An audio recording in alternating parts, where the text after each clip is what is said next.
Hello friends, this is a quick and dirty video sharing 5 tips on how to read Shakespeare. Remember, it is a play, not a novel. Novels and plays can seem pretty similar. You both read them in English classes, but when you're reading a novel, you're reading the whole work of art. Whereas when you're reading a play, you are reading the potential for the work of art. The work of art isn't created just by it entering your brain. When you're reading a play, you're having to imagine a performance inside your head, which is a lot more effort from the reader than a normal novel would be. Number 2, you're allowed to watch or read a summary first. Not everyone likes doing this. It can feel to some people like they're cheating or like they're spoiling it for themselves. I'll offer that one of the greatest joys of Shakespeare is not the same kind of joy as in a mystery show or even in a TV drama where you're like, what's going to happen? But the joy of watching it happen, watching it play out. And I will say that some of Shakespeare's plays spoil themselves. The prologue, the first 14 lines of Romeo and Juliet, tell you what's going to happen. You're told that they're going to be star-crossed lovers who fall in love and die, and their death ends the feud between their families. It's that's the very end of the play, and you get it in the first 14 lines. So it doesn't seem to me that Shakespeare either was interested in the what's going to happen. Tip number 3, while you're reading, summarize for yourself as you go. This is a great skill for most types of learning or studying careful reading, but if after every scene you can summarize for yourself what's happening, who's doing what, it can really help you keep track of everything as you keep going.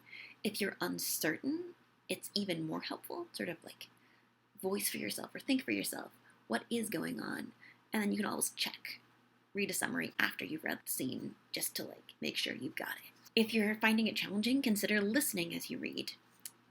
I love doing this. This is something I still do in grad school. For my preliminary exams, I had to read and be able to answer lots of questions on an 800-page poem called The Fairy Queen. And the way I did my notes for that was I listened to the audiobook of The Fairy Queen while reading along and underlining and circling as I went. And that was really effective.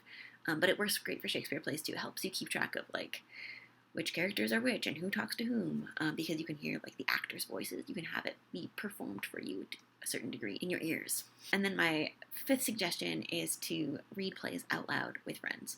So some of this can be accomplished just through listening to it. You can hear the sound of the words, which really is letting you hear some of the getting in the good stuff of the auditory experience of the plays, how much rhyme or meter or the way the language sounds is part of it. And that can be really exciting. I also think it's a really fun way to engage with the material, and it lets you do some of the other tips in this suggestion video even better, because you and your friends can summarize what just happened in the scene, or you can watch a summary together, or even the act of reading it out loud is helping you remember that these are actors playing roles and characters in a play, and that can help make the experience a lot more fun. When I was getting my master's, we read basically every play Shakespeare wrote in one semester out loud together, and it was amazing and really, really exciting. I remember us reading Henry VI Part 2, and we were laughing so hard that across campus people were hearing our laughter and came over to see what was going on in that play. It's also a thing that works really well over Zoom. You can do it long distance. When I was also reading for my prelims, rather than listening to an audiobook of the plays that I had to read, I had reading parties, and it was pre-COVID times, so we had some people in person and some people video hangout, and you can still do that today. So I want to encourage you to read it out loud with friends in person if they're in your bubble, or over video if they're not. But do give yourself enough time and keep it speedy, because plays take a long time to read. So yeah, great.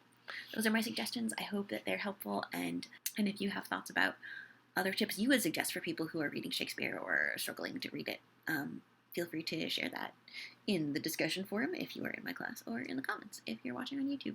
All right, bye.